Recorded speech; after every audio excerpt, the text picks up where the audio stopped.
Okay, so today I'm going to do a some anatomy and physiology of the pituitary gland and its control system, which is the hypothalamus. And so let's talk about that. Now, this is primarily designed for my students, but I think a lot of you will enjoy it as well.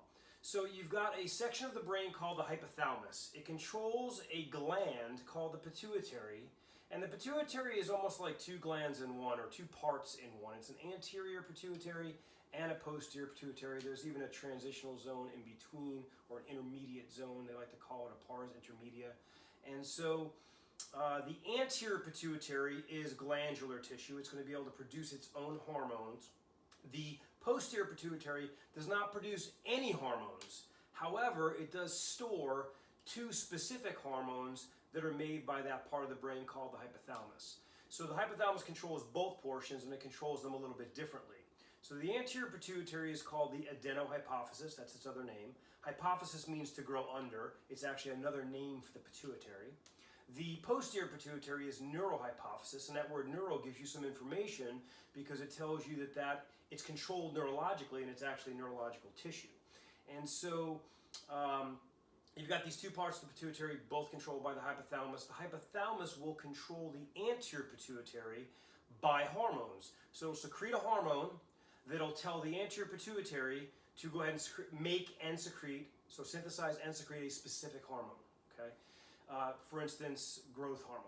So then there is a hormone from the hypothalamus called growth hormone releasing hormone, and it causes the anterior pituitary to release that growth hormone.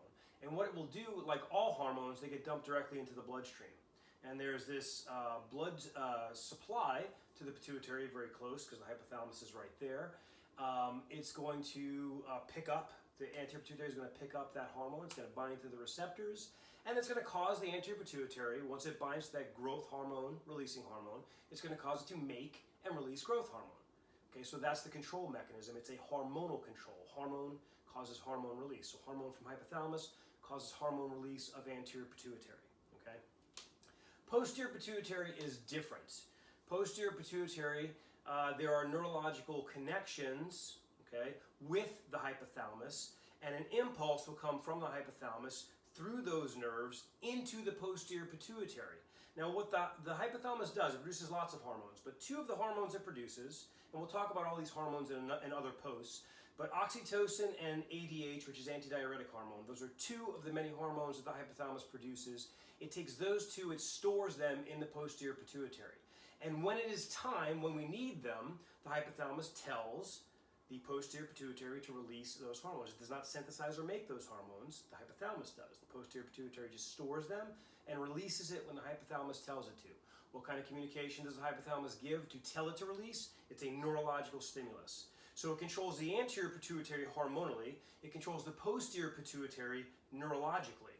And so you see the relationship between the hypothalamus and these hormones. Again, I'm going to go over the hormones produced by the anterior pituitary, and then the functions of the hormones stored in the posterior pituitary in other posts. This post is to establish the relationship between the hypothalamus and the anterior pituitary. Now, the anterior pituitary is oftentimes known as the master gland because it controls many of the other endocrine glands through the hormones that it releases.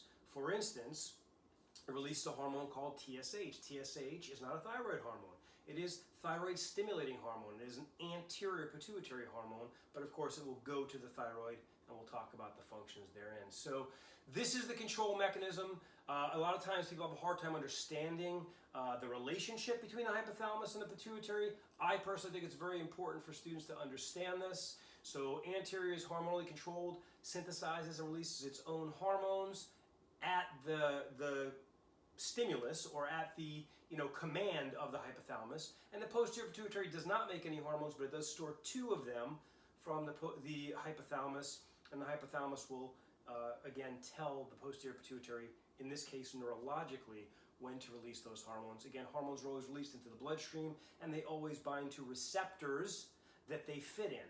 So some types of hormones will have many receptors, like for instance thyroid hormone or thyroxine, T3 or 4. There are two different thyroid hormones. Thyroxine is T4.